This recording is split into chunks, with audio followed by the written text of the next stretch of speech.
I'm Stacy. I hope you enjoy and are inspired to create. In today's video, we're going to be using the Secret Fairy Grove Ephemera.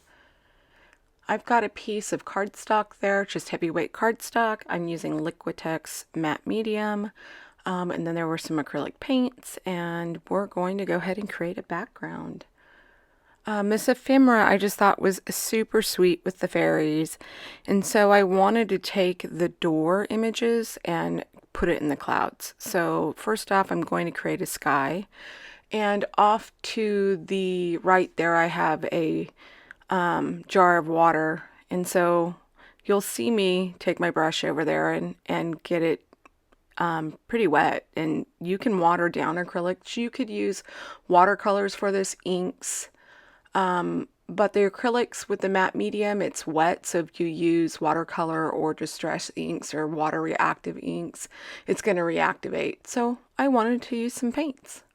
Besides, it's matte, and I had taken that Liquitex matte medium and put it all over the ephemera. So I fussy cut all the white edges off the ephemera and then coated it with that matte medium.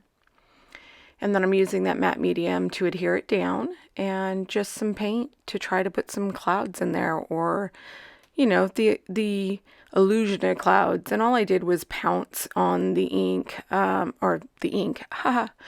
paint, and I dried it in between, and then I'm literally just like stippling it.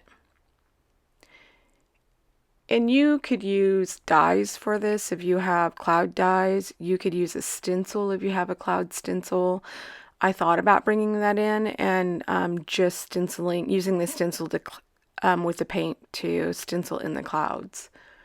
I was hoping for a more realistic look of misty clouds, like this magical doors sitting in the sky.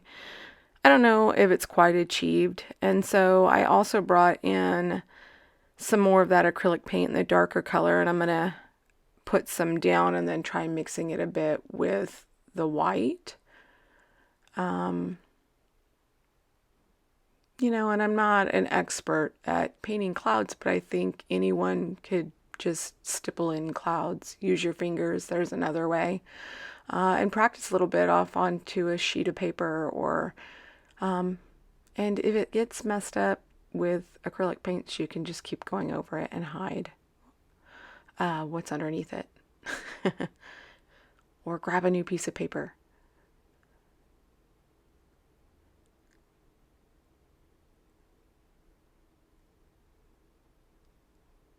Now, if I could go back and do this over again, I probably wouldn't put the pink clouds in there. I would have just continued on with the white clouds, and possibly even kind of like made like even a pathway of the clouds coming down from the door, and maybe made it a little, not covered up those flowers. But I do bring other flowers in to help, you know, bring back the florals on the sides. But I would probably not do that. I'd probably just bring the clouds up a little bit more in the middle of the door, like the bottom middle of the door, and left the flowers exposed. But you could do it however you want. They're going to get covered up anyway. And then there's some more of that matte medium, and I'm going to start adhering the different elements. So that ephemera was from, it was either from the swag or the wreath that was in the set. And I just fussy cut them down. So when you get these ephemera packs, if there's something in there that doesn't totally speak to you, or you're not quite sure how to use it, look at it and see how you can repurpose it. And same thing for that. I believe that little rosebud was, yeah, it was from the swag.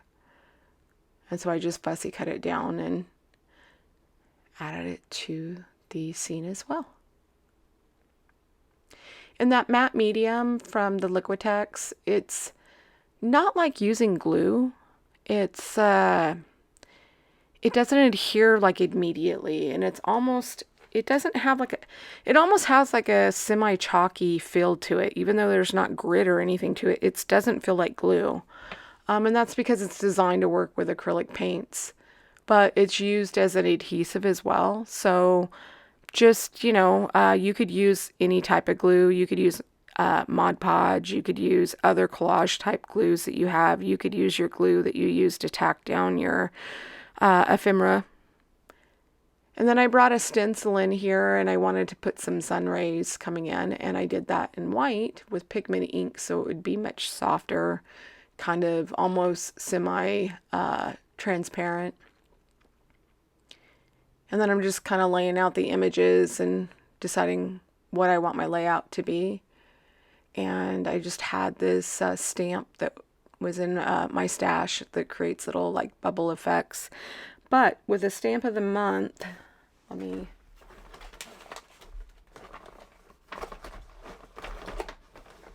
I can't even remember the name, you guys. But with the stamp of the month, Little Forest Magic, it has like little Stardust magic trail in it. You could take that actually and stamp it out and add it all over and get the magical effect with it. That would be really cute too. And I'm just taking my finger because I thought those little bubbles at the bottom were a little too heavy. And because of that matte medium being on the card itself and the acrylic paint, which acrylic paints are, they're essentially liquid plastic that, you know, dries and hardens. So you can kind of buff it off of there. And I just keep rechecking. I lay them out and decide where I want to add some more. And I wiped off part of that stamp because I didn't want the bubbles going down too much in front of that heart opening on the door.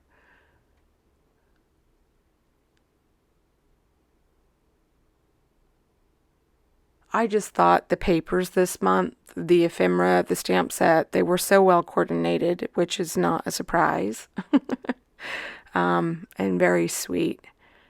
I just took some Distress Spritz in antique linen. It's a very soft gold and, you know, splattered it on the background. I'm trying to show you how shimmery it is. It's really pretty. But you could use all kinds of different mediums for that. If you have gold paint, if you have, a lot of people have those gold watercolors, the metallic watercolors. If you have perfect pearls, you can water it down. So many different things you could use to get that effect. And then I'm just using glue instead of the matte medium to tack these down. I wasn't sure if the matte medium would reactivate the gold shimmer, so that's why I chose to use the glue. And I'm going to go ahead and pop these little fairies up on some foam tape. So I'm going to put the foam tape down, and then I'm going to put the glue on the foam. And part of the reason I did that is because it gives me the opportunity to have some wiggle room so the foam doesn't completely adhere. But I was also concerned because that matte medium almost works like a resist, so I was afraid that it wouldn't adhere. You know how you have to use glue with foam tape on glitter cardstock? Same type of thing. So that's why I added glue as well.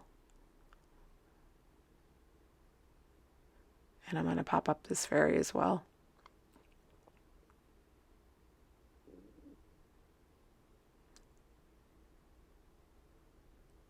And I had to cut a little slivers to go behind the legs because they're so thin. And you could glue them straight down to your card and avoid that. It'd make it easier for mailing too. But do you guys like dimension on your cards? I do. Now I brought in a sentiment out of a stamp I had in my stash. There are some cute sentiments in the stamp set of the month. That was such a big spot to fill that the sentiments in the stamp set of the month didn't quite, the scale wasn't quite right. If I had planned it out, I would have figured it out and incorporated one of those sentiments in there. But it's nice to combine your products with other products, and even past stamp sets with Jamie's shop, she has a bunch of sweet sentiments, or use the one and done die for all the sentiments. That would be really great to put in here too, because there's so many different occasions in those. Same thing with the butterfly. I fussy cut it down and then I coated it with that matte medium. I popped it up on some foam. As you can see, it wasn't quite sticking, but I wanted to add some shimmer and more dimension to it, just to make it pop a little bit more off of the other pinks that are in there. And then I'm using that same gold shimmer to paint onto the wings. And in real life, this is so pretty and so shimmery. The camera just doesn't pick it up.